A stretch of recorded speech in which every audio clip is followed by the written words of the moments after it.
Hi, and welcome back to my little film and TV show. And we've got something to look at today that it's a film you probably better not watch if you suffer from vertigo or obviously a fear of heights.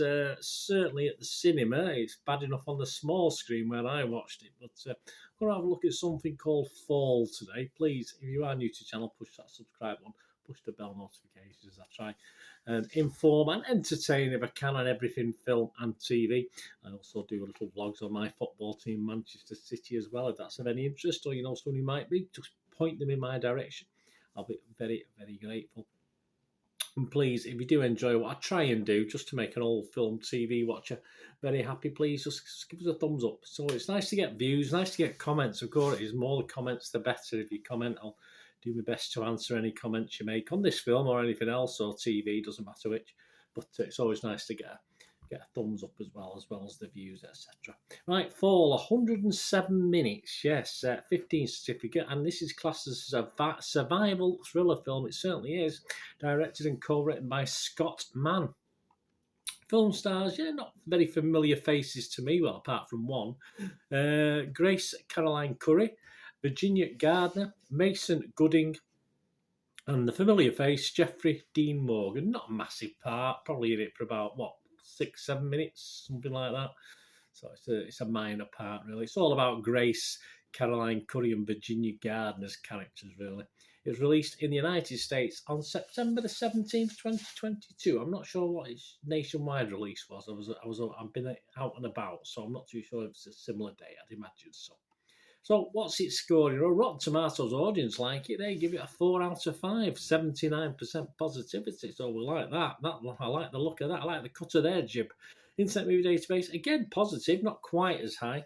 6.4 out of 10, which is fine. That's based on 21,398 scores and reviews as I'm recording this. On what date are we on today? The 18th of September 2022. 21,398, and of that, 14,000, nearly 15,000, 14,992 scored it between 6 and 9, and just 4,103 scored it between 2 and 5. So obviously they're the guys suffering from vertigo, I think. 78% positivity. Very good. Nothing wrong with that. And it's about, here we go, well, it's best friends Becky and Hunter are adrenaline junkies. So, well, they used to be. A slight problem at the moment, though, with this as the film starts. Becky suffers a great loss when her husband Dan falls to his death while rock climbing. 51 weeks. 51 weeks? Yeah, celebrate a year anniversary. I was trying to figure out why it had to be 51 weeks, but obviously it was just to allow for them to get to this place and do it on the year, wasn't it? After Dan's death, Becky is a depressed alcoholic who has distanced herself from her father, obviously played by the aforementioned guy I mentioned before, James, because he suggested that Dan was not as good a guy as Becky had made him out to be. In desperation to support Becky, Hunter invites her to climb a 2,000-foot, 610 metres for you and me, TV tower in the desert. Though Becky is hesitant, don't blame her. She changes her mind and decides not to live in fear. She certainly doesn't, but not the greatest decision she's ever made in her life. Rotten Tomatoes, the critics, 76% positivity. That's very, very good. That's based on 118 reviews. So that's 78% positivity. Average rating of 6.3 out of 10. It's all right, not as high as the audience, but still a good score, 6.3 out of 10. 90 fresh and 28 rotten. A couple of the fresh. Wendy Hyde from The Observer here in the UK said, while the pace falters a little, it does. There are only so many ways you can almost fall off a tower. After all, the tension is unrelenting. Yes, she's quite right there. I don't think... at one stage in this film, I looked at how long had gone. And I thought, how the hell are they going to get another 70 minutes out of this? But they did. Well done. John Nugent, Empire Magazine, he liked it. He said, a white-knuckle disaster in the sky. It is. Follows exactly and only what it says on the tin. Do look down. Or don't look down, depending on your sensibilities. It is a long, long way. 2,000 feet? Yeah, it would be, wouldn't it? I've been up the Eiffel Tower. I'm not too sure how tall that is. And I love that. I must admit, I love being at the top of the Eiffel Tower, I must admit. They were rotten, though. Randy Myers from the San Jose Mercury News said, a silly plot, contrivances, intrude and clutter up what should have been an 80-minute thrill ride. Well, it's on for 107 minutes. Randy, so you probably suffered even more. But yeah, certainly not really silly and thrilly for me. All right, bit silly, but it's certainly thrilly. That's simple as that.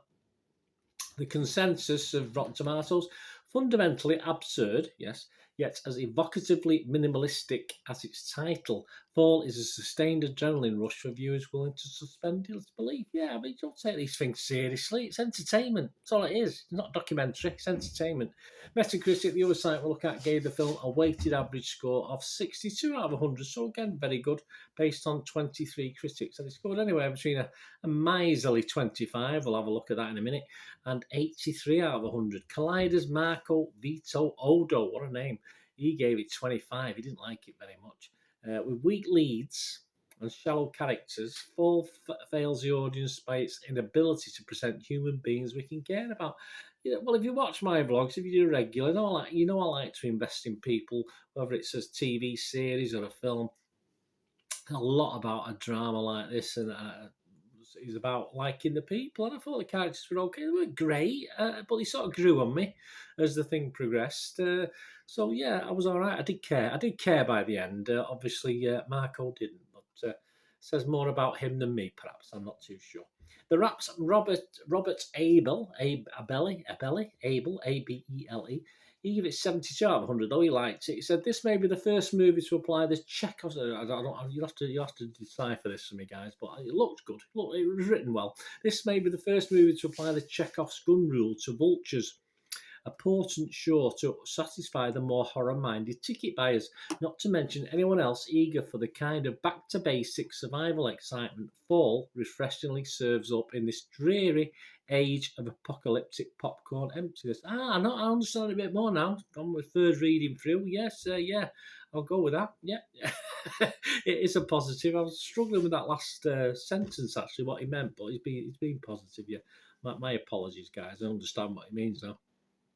Right, my thoughts before we go. I think you got the gist that I quite like this, and I do. 107 minutes, yeah. Normally for me, again, if you watch my vlogs, I don't like stuff over 90 minutes unless it's something really, really good. So 107 minutes was pushing it, but yeah, all right, not 15 minutes off. I would have still probably enjoyed it, but it was all right. Just about got away with it for me, this. And as I said, with about 70 minutes left, I was wondering how it's going to pass the time, but it did. It's fun. It's tense, of course it is, and it was as good as I was expecting, because I saw. Usually, I try not to read too many reviews, but I've seen some positive reviews on this one, so I was happy that obviously my expectations were reasonably met with this one. I thought at times this was going to be a bit more like 127 hours, where there's a lot of a fair amount of flashbacks. Obviously, you got one guy there. There's only so much you can do with one guy stuck down a crevice for an hour and a half. But yeah, with this one, I thought there was going to be the similar sort of thing, but there wasn't. It was kept to the minimum. There's a little bit, but not much, and it still worked for me. It still kept me interested. Still kept me on the edge of my seat, edge of the tower, if you like. A couple of twists in and there, which I think once was one twist, you sort of expected the second one, but it sort of worked again. And it was a film that, in the end, by the credits at the end, left me feeling both reasonably happy and a little bit sad as well, and in a good way, in a positive way, that it was a good film and affected me. So I'll go with that. It's a very good watch, and I will score this. They did give me a score. I don't think I did I? I'm going to score this 7 out of 10, which, for me is pretty good. As I said, I thought it was very good, and especially as I'd already seen good reviews, and obviously sometimes you're a little bit let down, aren't you, when you see things like that. I think, it's not as good as people say, but I did really enjoy this. I watched it on the small screen. I'll be honest with you, I probably would have given it a higher score. I watched it on a big, massive screen, a cinema screen, because it was that sort. Even though it might have sent me a bit dizzy, I think it would have been really effective. So if you do get a chance to watch it on the big screen, do so. If not, it's just as good on a big telly, or even on a what did I watch it on? A 12-inch laptop, which is what I ended up watching it on. So anyway, I enjoyed it. That's all that matters. Let me know what you think, guys, of this film. As I said, certainly one of the better ones I've seen over the last few weeks, that's for sure. Let me know what you think. Anyway, until we meet again, last one thing, don't I? Please stay safe, everyone. Bye for now.